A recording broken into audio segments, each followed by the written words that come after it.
তোমার মধ্যে অনন্তকাল বসবাসের ইচ্ছে, তোমার মধ্যে জমি জমা, ঘরবাড়ি, আপাতত একতলা। হাসছো কেন? বলো, হাসছো কেন? একতলা আমার এক বিন্দু পছন্দ নয়।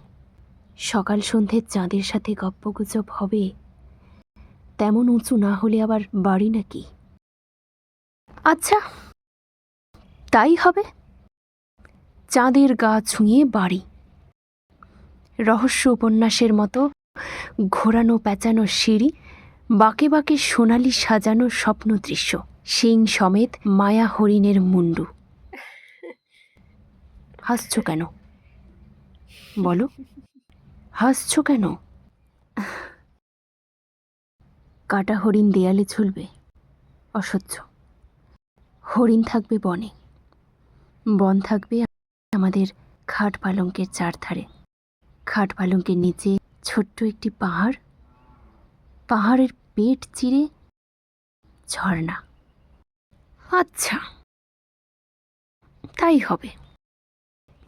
পাহাড় চিরে ঝর্ণা, ঝর্ণার উপরে কাশ্মীরি কার্পেট, শিলিংয়ের রাজস্থানী ঝাড়কলে ঝাঁঝরির মতো উপর করা, জানালার গায়ে মেঘ, মেঘের গায়ে ফুরফুরে আদ্যির পাঞ্জাবি, পাঞ্জাবির গায়ে লখনই চিকনের কাজ। হাসছো কেন? বলো, হাসছো কেন?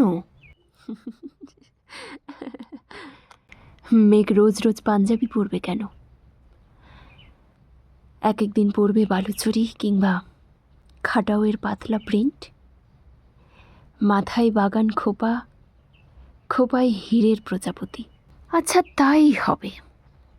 মেঘ সাজবে জরি পাড় শাড়িতে, আর তখনই নহবতখানার সানাইয়ে জয় জয়ন্তী, আর তখনই অরণ্যের রন্ধ্রে রন্ধ্রে বুনো জানোয়ারের হাঁকডাক, খাদে ঝাঁপিয়ে পড়ার জন্য জেগে উঠবে জলপ্রপাত, শিকারের জন্য তীর ধনুক দামামা দুন্ধুবি।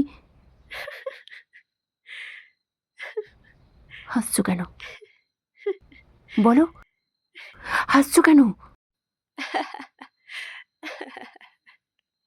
তুমি এমনভাবে বলছো যেন ভালোবাসা মানে সাপে নেউলে ভয়াবহ একটা যুদ্ধ। ভয় লাগছে, অন্য গল্প বলো।